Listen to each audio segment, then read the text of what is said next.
స్వామి పూజ అంతా సలక్షణంగా చేయించారు. అయితే ఒక చిన్న సందేహం, ఈసారి వినాయక చవితి వినాయకుడికి చాలా ప్రీతిపాత్రమైన బుధవారం రోజు వచ్చింది. సాధారణంగా 3వ రోజు, 5వ రోజు, 7వ రోజు, 9వ రోజు కదా నిమజ్జనాన్ని చేస్తూ ఉంటారు. మరి 3వ రోజైనా 3వ రోజు శుక్రవారం వచ్చింది కదా, ఏం చేస్తే బాగుంటుంది? నిమజ్జనానికి అనుకూలం కాదు కదా శుక్రవారం పూట. 5వ రోజు చేయండి, శుక్రవారం తీయకూడదు గనక.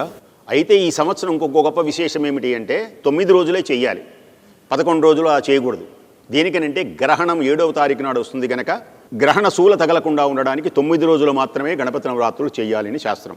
ఓం శ్రీశంభు తన్నయున్నకు సిద్ధిగలనాథునకు వాసిగల దేవతా వంజునకును అపర విద్యలకును ఆది గురువైనట్టి భూసురోత్తమలోక పూజ్యునకును జయమంగళం నిత్య శుభమంగళం, జయమంగళం నిత్య శుభమంగళం.